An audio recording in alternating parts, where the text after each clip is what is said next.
বাঁহান desk ফের ধাক্কা খেল পশ্চিমবঙ্গ স্কুল শিক্ষা দপ্তর। ফেরত দিতে হবে না বেতনের কোনো টাকা। এতদিন ধরে চাকরি করে উপার্জন করা নিজেদের মাইনে থেকে টাকা ফেরাতে হবে না তাদের, জানিয়ে দিল আদালত।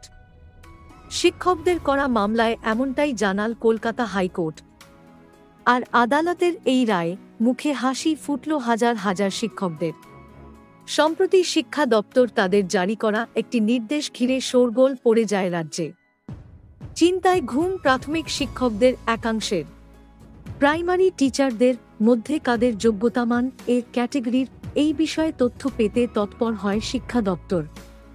আগে রাজ্য সরকারের নিয়োগ বিজ্ঞপ্তি অনুসারে 2006 এর 1 জানুয়ারি বা তারপর 2011 প্রাথমিক শিক্ষক পদে নিযুক্ত শিক্ষকদের মধ্যে অধিকাংশই মাধ্যমিক পাশ ও 1 বছরের শিক্ষকতার প্রশিক্ষণের ভিত্তিতে চাকরি পেয়েছিলেন।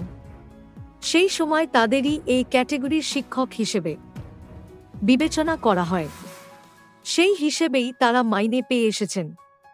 তবে সম্প্রতি বিজ্ঞপ্তি জারি করে বলা হয় 2006 সালে নিযুক্ত প্রাথমিক শিক্ষকদের 2 বছরের ডিগ্রি না থাকা সত্ত্বেও তারা সেই ডিগ্রিধারী আর ক্যাটাগরির সমানে বেতন পেয়ে এসেছেন।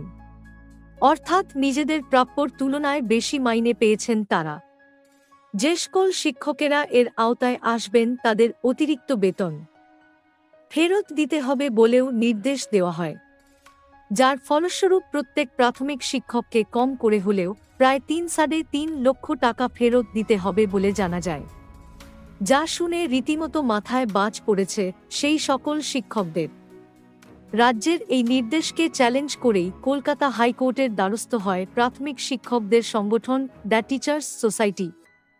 মামলায় কলকাতা হাইকোর্টের সাফ নির্দেশ, 2006 সালে নিযুক্ত কোন প্রাথমিক শিক্ষককে এই 2 বছরের ডিগ্রি না থাকার জন্য তাদের বেতন থেকে কোনো টাকা ফেরতের দিতে হবে না। আদালতের রায়ে অবশেষে স্বস্তির নিঃশ্বাস ফেলেন শিক্ষকরা।